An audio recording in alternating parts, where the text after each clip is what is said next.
Okay.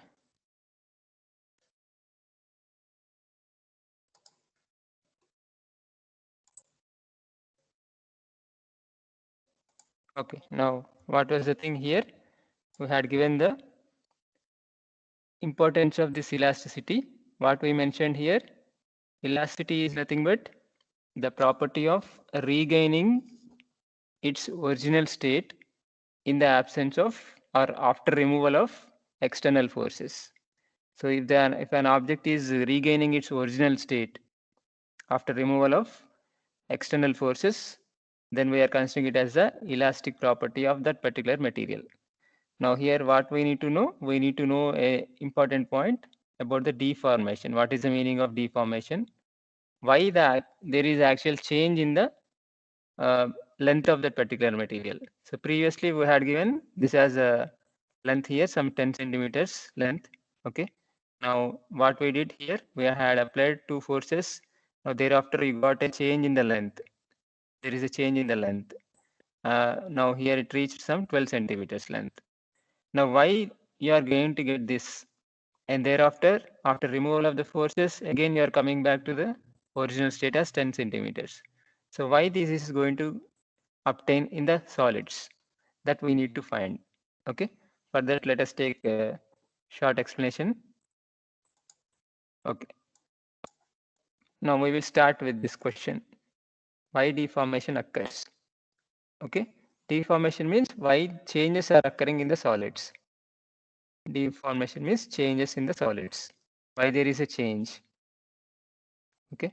Either in that particular size, okay, or the shape of that particular object. Okay. What is the reason that we need to find? We need to find this particular reason. Okay, for that let us have a short explanation. We are going to see about the solids. Okay, now you are going to have the classification. I will write like this. Solids are classified as crystalline solids, okay, and amorphous solids. Amorphous solids. Okay. Now, first you might have studied about crystalline solids and amorphous solids in your intermediate. Now, for that, let us have a short explanation once again. Okay, what is a crystal? If you can have the introductory part of crystal in comparison with amorphous. Amorphous. Okay, so what is the thing here? We are seeing about the classification of solids. Initially, we had started with matter. The chapter is named with this particular title, Properties of Matter. So matter is actually classified into solids, okay, liquids, and gases. Okay, now out of those three, we are going to see about the solids here. So again, the solids are classified as crystalline solids and amorphous solids. Now let us see here about these two things. What is the meaning of crystal or the crystalline solid and amorphous solid? Now for that one, you can take one example. Let us take this as some NaCl. Take this as NaCl here. Okay, example here. Now I will go here some explanation, some sugar. Let us take this as sugar. Okay. Now here, particular size of this NaCl is somewhat like this. Some 10 centimeters NaCl crystal we are considering here. And again, some 10 centimeters sugar we are considering. Now you try to break this particular large crystal here of 10 centimeters. You try to break into some pieces. Try to break into some pieces. Okay, some small pieces. Okay, like this. And here also you continue to break. Okay, the solid sugar here. If you continue breaking into small sizes, then what you can observe? So this particular sugar will become in the form of powder. Okay, smooth powder will be there. It will become as smooth powder. No, but in this particular case of salt, what happens? This crystalline property will remain as it is. Okay, even though you are breaking the large crystal into small microcrystals, the property of crystal will remain as it is. But in case of sugar, what is going on? You are going to get a smooth powder, just like your talcum powder what you are using to apply your face, okay, that much of smoothness you are going to get here in case of this sugar. Okay, so here the property of that crystal is breaking and it is entering into the amorphous. But here in case of NaCl, what's going on here, it will still remain as it is even though if you go into the micro sizes. Okay, so this is the thing you need to consider regarding the crystal. Okay, the crystals, even though you are breaking into small sizes, the property will remain as it is. Okay, what actually you can define regarding the crystal means, you can take a diagram for comparison. In case of crystals, what happens if you are considering some atoms inside the crystal or molecules? So there will be some periodic arrangement like this. You will have a systematic arrangement of atoms like this. Okay, now this will be regarding the crystal here. Okay, the diagram is for the crystal. This is for crystal. Okay, but in case of amorphous solids, what happens? This arrangement will not be there. So there will be some disorder like this. Random orientation will be there. Okay, so this why these amorphous solids can be broken easily. Even with small forces, you can break it. Okay, but in case of crystalline solids, large amount of forces will be required. Even though you are breaking into small microcrystals, the property of crystalline things will remain as is. What's the meaning here? If you cut the crystal into this much size, okay, so here the periodic arrangement remain as it is. That is the reason. But in case of this particular thing, what happens regarding amorphous, what is going on here? The atoms will be randomly oriented. Okay, they will be randomly oriented. So that is the thing here regarding the amorphous and crystalline solids. So here we are going to deal about the crystalline solids actually.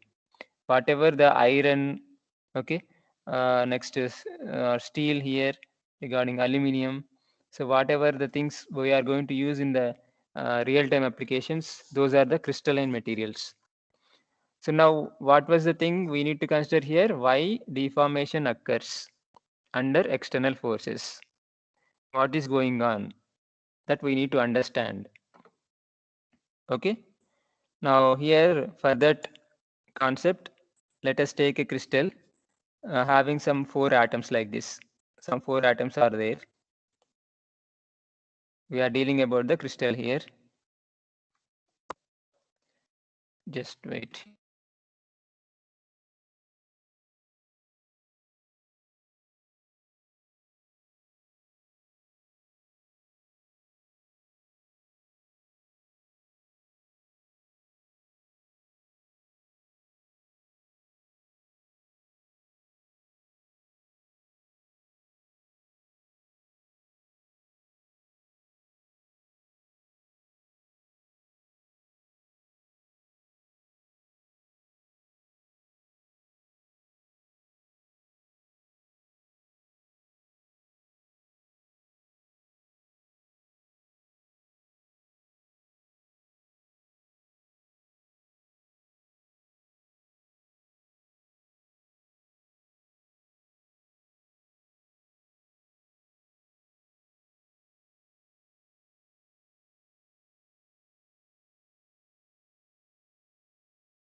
Okay, okay.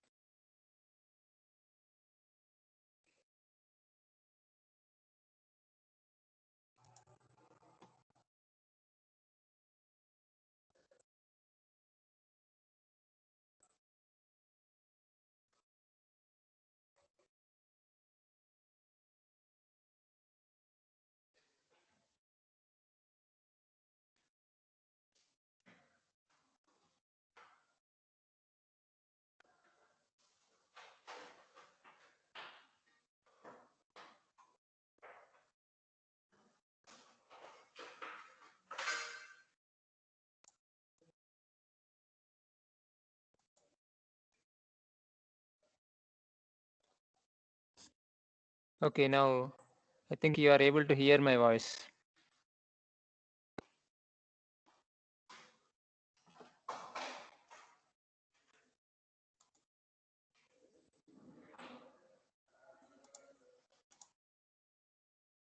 Okay, okay. ఇప్పుడు sound వస్తుందా?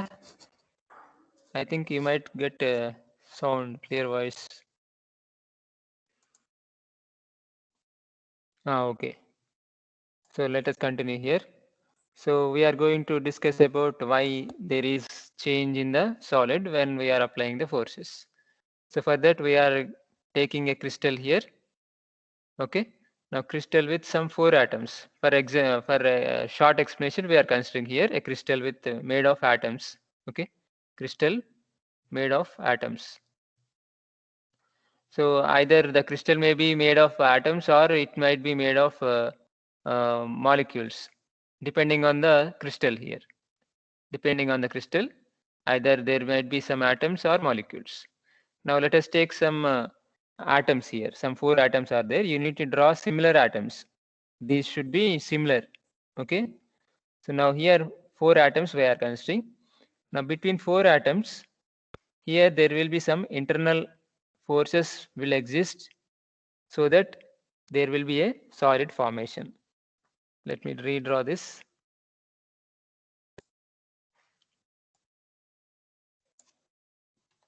Okay. Now here what we said here, we are considering 4 atoms together. Okay. So 4 atoms, atom 1, atom 2, atom 3, atom 4. Now between these atoms, what happens? There will be some internal forces. Those forces will hold these atoms together so that you will get a solid. So in the intermediate standard, you might have studied some bond length. Bond length. So there will be a bond between the atoms. Okay. So we are not going to deal about these things. Okay. Instead of using all these things, we are going to see that there are some 4 atoms. Between atoms, you are going to get the concept of intermolecular or interatomic forces. Okay, if the crystal is made of atoms means you will get interatomic forces. If the crystal is made of atoms, then you will consider it as interatomic forces. If the crystal is made of molecules means there will be intermolecular forces. Intermolecular forces. Now what is the meaning of this? Here, how you are getting a solid actually. For suppose if you take NaCl, okay, how you are getting a solid there? Why can't you get sodium separate and the chlorine separate? You are getting NaCl solid here. What is the reason actually? If you see here, there will be some negative and positive atoms will be there. Okay. So here there will be bonding like this. There will be bonding like this. So between opposite ions, what happens? There will be a bond formation between these. Okay. To get a molecule. Now similarly here, now here this is the opposite ion here and again the opposite ion and here the opposite ion will be there. You need to draw continuously here. Now again here the opposite ion. So that you will have the bond formation between these ions. Now this is regarding the molecule. Regarding the molecule. So what is the thing you need to consider here?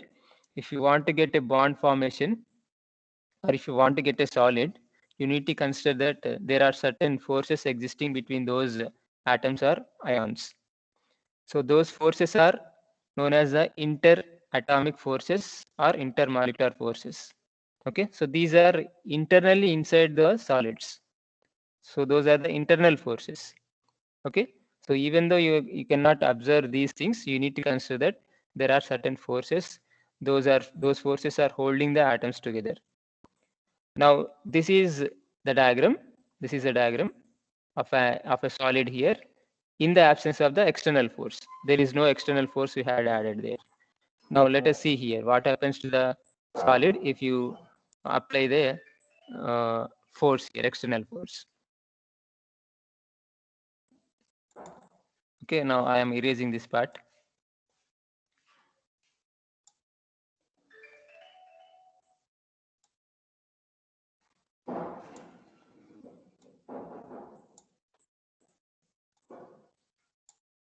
Okay, now see here in this particular diagram, you need to consider there are no forces. So let me redraw the diagram. Let me take another sheet or let me do one thing. Okay, I will draw here. Okay, once again I will draw here. Now two diagrams. In absence of external force, absence of external force. So there is no external force applied. Okay. Now here in presence of external force. Okay, we will draw two diagrams at a time and we can have the difference between those two to understand the concept. Now here in the absence means I will draw the same diagram here. Okay, same diagram which is explains that there is no external force on the solid. So without external force, we are considering the solid made of 4 atoms. Okay, to understand the concept. Now here between the atoms, what you are having, the internal forces are there. Internal forces are there. Okay, these are the forces. Those are holding the solid. So this is the solid without any external force, in the absence of the external force. Now we are going to apply the force. Okay, if you are applying the force like this in this direction, okay, then what happens? Okay, now I will draw the next diagram here. Now the direction of the force is in this direction here and in this direction. So that's why there will be a change. You try to observe what is going on. Now here, this is the atom. This is the atom. Now here you got some elongated thing, and here same as it is, somewhat as it is, and here again there is a change, and this side it will remain as it is. Okay, you compare this diagram and this diagram. So here there is a change in the length, bond length between the atoms. Initially it was like this. Okay. Now here what is the thing here? What is happening here? Because you are applying a force in this direction as well as a force in this direction. You are applying two forces here. So that's why the bond length between these atoms has been increased. If you further increase, what happens? The bond length will break. Okay, the bonding between the atoms will break. Okay. Now, meanwhile, as we are dealing about the elasticity, you consider that you are within a limit so that there is no breaking of the bond. Okay. Now, this is with the presence of the force. Now, if you remove the force once again, what happens? This particular length should come back to the original length. For suppose in the first diagram, if it is some 5 centimeters, okay, actually it is not centimeters, it should be Armstrongs. Okay, just for idea I'm giving. Now let us consider this as some 8 centimeters. Okay, now here there is no force. This is in the absence of the force. You are getting some 5 centimeters. Actually, you need to take the Armstrongs here. So just for the idea I'm giving. Now here this is in the presence of the external force. You are getting some elongation in the bond length. It has been increased to some 8 centimeters. Now, if the object is behaving as the elastic object, okay, then what happens? If you remove the force, then again this bond length should come back to the 5 centimeters. Then what should be the diagram? Again, the atom should be there with same 5 centimeters bond length. Okay, and again here there should be no change, and here again there should be no change. It should come back to the original state. Again 5 centimeters here. So this is what happens here. They under what thing? If you remove the force, whatever the force you had applied, if you remove that, it should come back. And here, this first diagram and this diagram should be same. Okay. So here the state of the object should be same in both the cases. Meanwhile, what you did here, you had applied a force in the second diagram. So due to the force, there is a change in the bond length. So that's why you are going to get a change in the shape or size of that particular object. Now after removal, what happens? It is coming back to the original state. Okay, so if this property is exhibited by the object, then it is known as the elastic object. Okay, and the property is known as the elastic property. So you need to understand that under the presence of external forces, internally the atoms or the molecules will experience that particular force. Due to that, there will be change in the bond length. That's why you will get a deformation. Okay, now let us see few diagrams to understand those concepts. Okay, see here. So we are applying two forces here on the top and bottom, which are in opposite directions. And these red dots are the balls here, are the atoms. Okay, so here this is the actual bond here. So now here, due to the application of the force, so the atoms are moving. Okay, so these things will be internally occurring that we can't see with our eyes. So that's why these things should be considered to understand the concept. Okay, so these are the microscopical concepts we need to understand, that due to these reasons we are going to get a change in the length or the shape of the objects.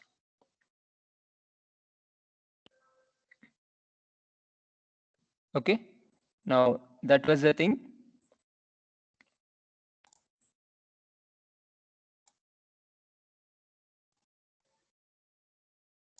So here this was the definition. You can write what is the elasticity. You can write this as a definition here. Elasticity. Let me write like this. So what is elasticity means? When we apply a force, okay, on a solid object. Let me take another color.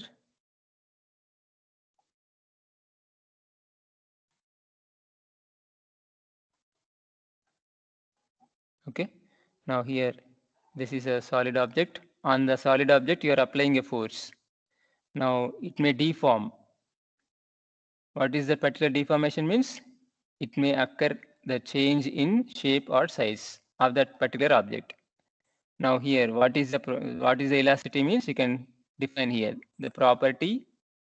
It is a property, okay, by which the body regains. Regains means it is coming back to the original thing, okay, regains its original shape, okay, and size on the removal of deforming force. So this is a definition you need to write regarding the elasticity. So I'm repeating here.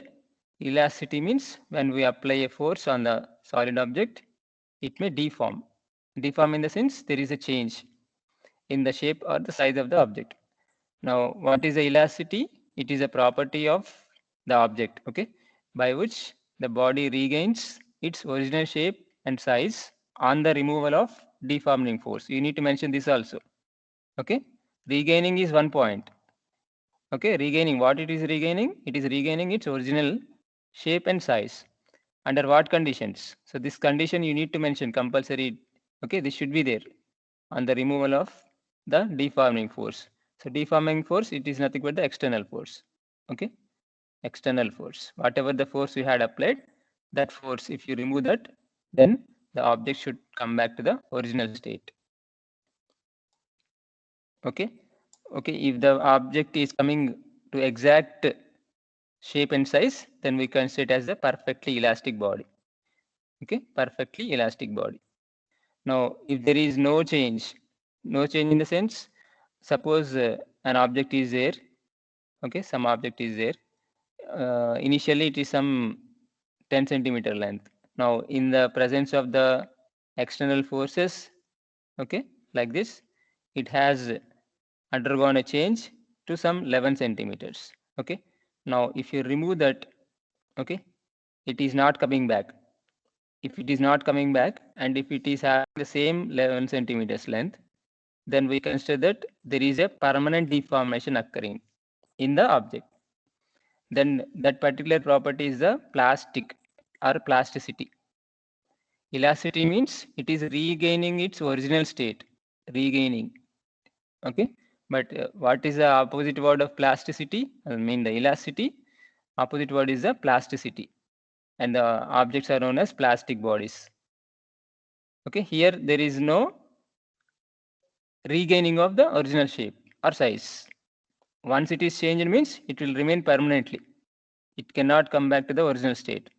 Suppose if this object is originally 10 centimeters, so due to application of the force, it has increased to 11 centimeters. Now, even though if you remove the forces here, it is not coming back to the 10 centimeters. It will remain as it is. So, and this particular object is known as a plastic object. Okay. Now, let us see a few more points.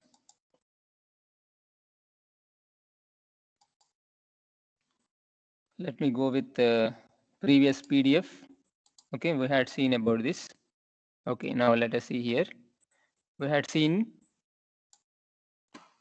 two other points, that is about stress and strain. Stress and strain. So that we had seen in the previous class. Let me go with that slide once again. Okay, now see here.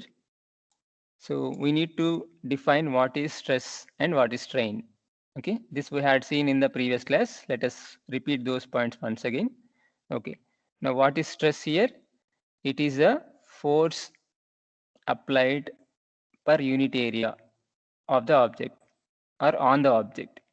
Okay, so now here this is the ratio. You can write like this: stress is the ratio between, okay, force applied on that particular body by unit area.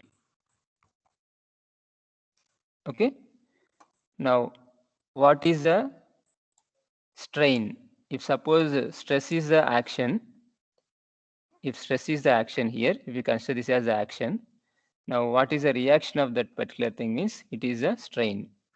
Okay, strain is going to be the reaction due to the stress. Now, previously you had seen here, you had considered one object. Okay, now you are applying a force, any force, any type of force you are applying. Now, due to that, you are going to get the concept of stress. Okay, now what was the reaction for this? You are going to get some elongation like this, some elongation. Okay, now this is the reaction we consider as a strain. So, how can you give the strain here? It is a rate of, or let us have the change in the length by original length, or change in the dimension by original dimension. Let us give like this: if L is the length of this object initially, okay, now here there is a change, you are going to get L plus delta L. Okay, now what is the change here? What is the change? You go with the final value. Okay, now subtract the original value. Okay, minus. Then what is the change here? You will get this as delta L. Delta L is a change. Now, in this particular example, how can you give the strain? Strain can be given as change in the length by original length. So this is a strain, expression for the strain in this particular example. Okay. So now here, uh, this is the length here. So length will, if you take this as the units in centimeters, and here the original length is also in centimeters. So here centimeters and centimeters will cancel. So what is the meaning here? So this particular strain is not having any units. It is not having any units. It is dimensionless. Now what about stress here in the first case? What is the stress here? It is force applied per unit area. So unit for force is Newton. Okay. Now meter square is the unit for the area. So what is the unit for stress here? It is Newton per meter square. Or else you can write the same thing as Newton meter inverse square. Or else you can write the same thing as Pascal. Okay. You can write any of these three as the units. Okay. Now let us see different types of stress available. Okay. What we are going to have regarding the types of stress. Now previously we had seen this example. So you are considering this as a rubber band. Okay, when we had applied two forces in these two directions. We are considering this as F1, this one as F2. Now here let us see this diagram. Now here this is the original object. So this is dotted line here. Consider the dotted line. So dotted line is the original object. Okay, this is the original object. Now here what we did, we had applied two forces like this. Now due to this what happens? There is a change. So this line is a, or this particular thing is a change in the object. Now let us see here. This is the original length. Okay, in this particular diagram. Okay, now here this is the final length. This is the final length here. So this type of stress is known as tension. This is known as tension here. So under this particular stress, what happens? There is elongation. There is a increase in the length. Now let us see the second example. Now here dotted line is a original object. This is the original object here. Okay, dotted line is the original object. Okay, now here what we are doing? In the first case, we had seen the forces are moving in these directions. We are applying in these directions. Now what we are doing? We are applying in the opposite directions like this. We are applying like this. Then what is going on? So the new object, this particular object is going to get a change in the length. So now the length has been decreased. Okay. Now here what we call this as a compression. We call it as a compression. This type of stress is going to give the compression. So this is the elongation here. Elongation. Elongation means there is an increase in the length. Now here what is this? Compression. Now what is the meaning of compression? There will be decrease in the length. Now similarly, you can refer to the other two diagrams.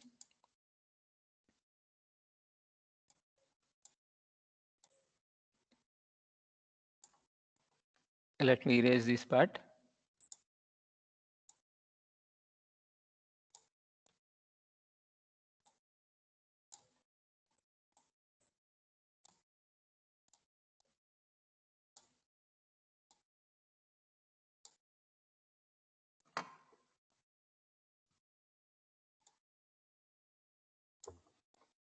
Okay, 103. Your answers are correct. Okay. Now let us see the third type of stress here. Now here what we are doing? We are applying forces on the bottom and top. Okay, on the top and bottom surfaces. This is the top surface. This is the bottom surface. Now as a result, you can see here the dotted line. This dotted line is the original thing. Dotted line is the original thing. Now thereafter, after applying the forces, what is going on here? The object is going to get the change in this direction like this. Okay, it will be like this. So we consider it as a shear strain, shear stress here. Okay, it will be like this, somewhat like this.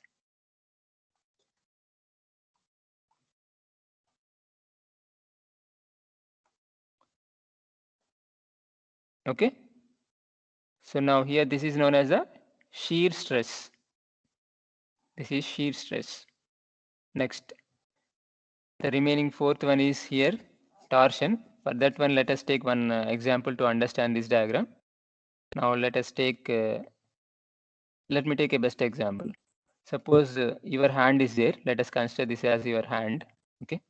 Now with your hand, you are going to hold certain weight, some 20 kgs weight. Okay, some 20 kgs weight you are going to hold. Okay, so this is your hand here. This is hand, and this is some weight. It is weight here. Okay. Now what I will do? I will try to rotate this particular weight. I will try to rotate here. Okay, I am rotating the weight. Then what you can experience? Your fan will also try to rotate. It will try to rotate with certain angle. Okay, similarly here also we are applying two forces in these two directions, similar to the first case, similar to this. Now here what is the direction? Let me draw with another color here. Okay, this is the direction of first force. Let us take the direction here, and second force is there in this direction. So due to this, what happens? This weight is going to get rotated like this. Okay. Now as a result, here your hand is going to get rotated. Now similarly, instead of that explanation, you consider this as a solid. So this is a solid here. So you are going to apply two equal and opposite forces like this. Okay. Now as a result, what is going to happen here? This, let us take this as a wire here. Let us take this as a wire. Now wire is going to get twisted. It is going to get twisted. Now this explanation is also there with an experiment. What will be the experiment means? You will take a wire like this. You will take a wire. Now at the second end of the wire, you will try to connect a brass disc. This is a disc here. Okay. Now this is a disc. Now on the top of the second end here, this end will be connected to the wall. It is going to be connected to the wall. Now what we are going to do, you will try to rotate the disc with the application of two equal and opposite forces. Then what happens? You are going to get oscillations in this particular disc. Okay. If you take a dot here, if you take a dot, if you apply these two forces, consider this as F1, this one as F2. After application of these two forces, you remove the forces. Okay, just apply for just it can take some angle. Suppose this is a dotted line here. You mark a dotted line. You rotate this disc up to certain small angle. Let us take this as some 30 degrees. Up to 30 degrees, you try to rotate by using these two forces. Okay, this dot should come to this particular position. Now thereafter, you remove that particular two forces. Then what you will see? You will see that this particular disk, whatever the disk is there, it will oscillate, okay, in to and fro motions. Okay, it will oscillate continuously for certain time. Now the question arises, why you are getting the oscillations? Okay, so that is the reason. Here the wire is going to get a twist in the wire, this particular wire. Okay, due to this particular twist, what happens? Here, if you compare with your hand, if I rotate the weight here, what happens? Your hand will also rotate, but it will not stay there. Okay, as weight is there, you will try, or your hand will try to come back to the original state. Okay, meanwhile, it will come to the other direction. It will just, if this is a hand here, if this is a weight here, if I try to rotate this, okay, then what happens? Your hand will also rotate, but it will not stay there. It will come back. It will try to come back to the original state. Similarly here also, this wire is going to get a twist. Okay, twist in the sense it will experience two equal and opposite forces. Okay, that's why there is an angle in the deformation. Okay, so that particular angle we will consider as some theta. This as a theta here. So we consider this as a torsion in the material, and this experiment we consider it as a torsional pendulum. Torsional pendulum. Okay, this experiment is also there at the end of the unit. There you can find torsional pendulum, rigidity modulus of material. Okay, those things will be there. Now here, what is the thing you need to identify in this explanation here? You are having different types of stress. Different types of stress are there. Okay, now what are the different types here? This is a tension. Now here in the tension, what we are doing? We are applying two forces in this direction. Now due to this tension, what happens? There is elongation. There is increase. Okay. Now second type, if you are applying the forces in these directions, okay, this is known as the compression. And here what is there? There is a decrease in the length. There is a decrease here. You are having a decrease here. Now what is the third type?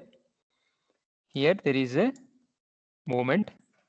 Okay, this is also, you can consider this as the original dotted line here. Take the dotted line. Take the dotted line.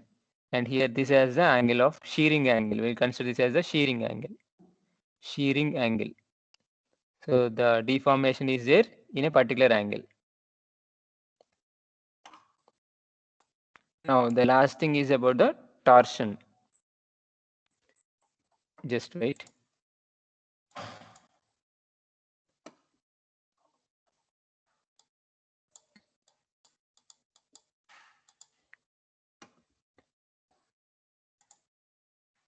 Okay. So now let us see here few diagrams. Okay. See these diagrams. So in this first diagram, okay, this diagram here, you are applying a force, okay, on the top. You are applying the force on the top. Now there you are having a change here. This particular length is changing. Okay, this is the actual length, and there is a change here. There is a reduction here. There is a reduction in the length. Okay, so here what is the thing here? You are getting the compression. Okay, it is a compression here. Now regarding this, we are applying a force on the surface, and here, even though you can't see, there is another force supported by this particular wood. Okay, this has the wood here. Okay, there is a supporting force here. Now due to this, what happens? There is a shearing change or shearing strain is occurring in the object. Okay, so this is the compression expression for the diagram for the compression here. This is for the shearing stress.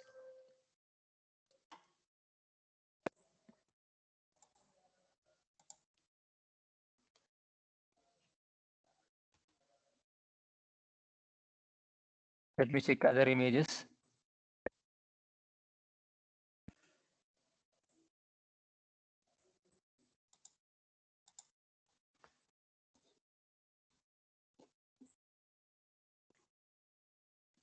Okay, now let us go with the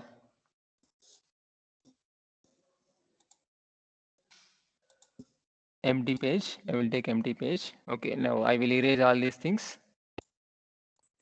Now what is the continuation of this concept means? Now you had studied about stress and strain. Okay, you had studied about stress and strain. So what is stress? It is the force experienced per unit area, and it is given as a ratio of force to the unit area. Okay, next, what is strain here? Strain is given as change in the dimension by original dimension. So here I am considering the dimension of the length here. Okay, length of the object I am considering. So now you got these two. Now what is the extension of this topic means? You will give Hooke's law. Okay, what is Hooke's law? You need to find what is Hooke's law. You might have studied in your intermediate. Okay, what Hooke's law states? Hooke's law states that stress is proportional to strain. Okay, this is the first condition here. You need to identify the first point. So under a condition will be there. Okay, what is the condition here? Under the elastic limit. Under the elastic limit. Okay, this condition should be there. Then only this is stated as Hooke's law. Okay, what is the first point here? Stress is proportional to strain. Okay, now what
Okay. There was a network issue. Don't worry. So now here it is 1 minute past 3. So let us see here what we are going to see in the continuation in the tomorrow's class. I mean on Monday. So after finding stress and strain, we are going to see the Hooke's law in a short form, not as the extended explanations. Okay. Now thereafter, the topic is going to be considered as a stress strain diagram. So this is the actual topic we need to see: stress and strain diagram. So this is the actual topic. This is the title of the topic. Next topic. Okay. Now this we have to see. Now for that, let us see the diagrams. Let us see the diagrams.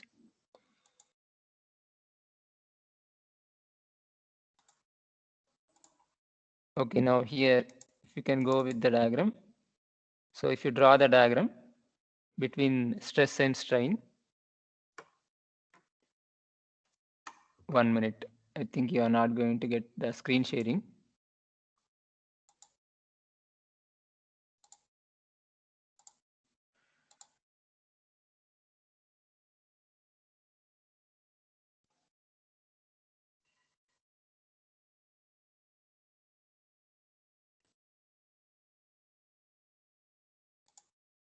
Okay, now here this is a topic we will continue in the next class.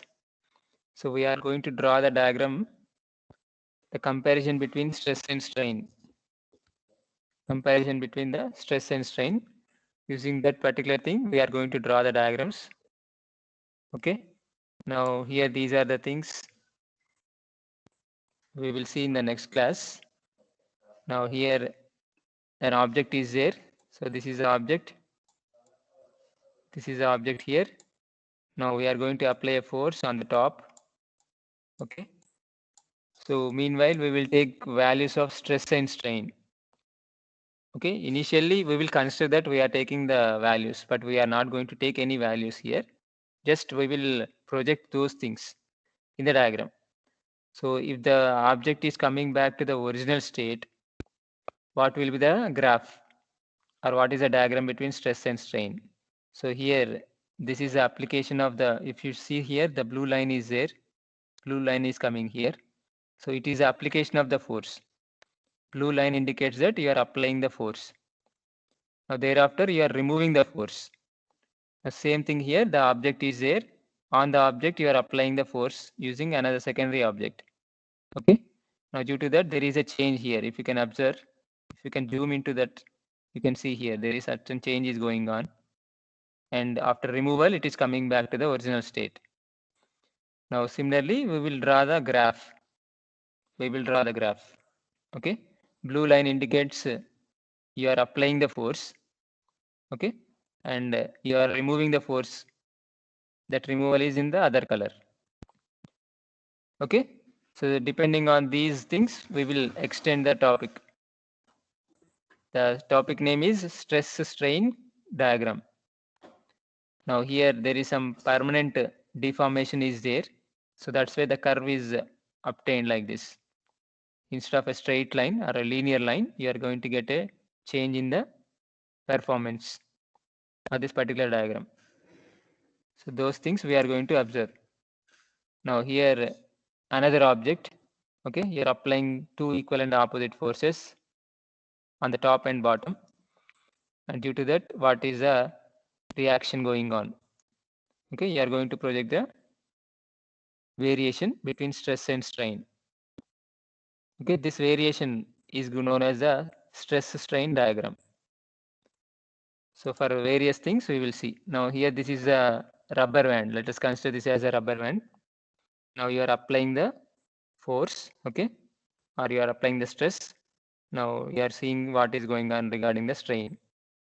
Okay, so see here on the top and this particular red line. So here you are going to get a break. This material is going to break into two pieces depending on the amount of stress you are applying.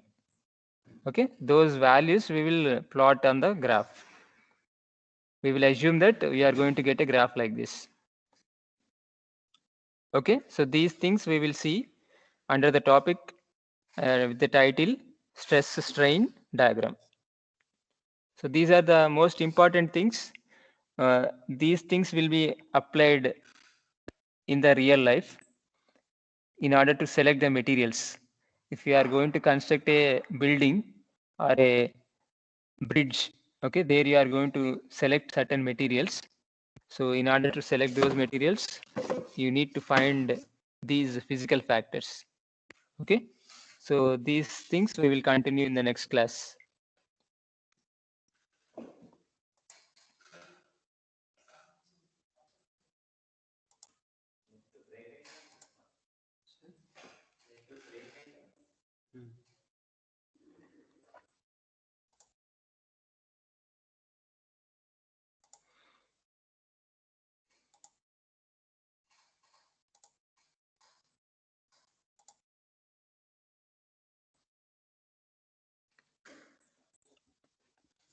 Okay, are there any doubts?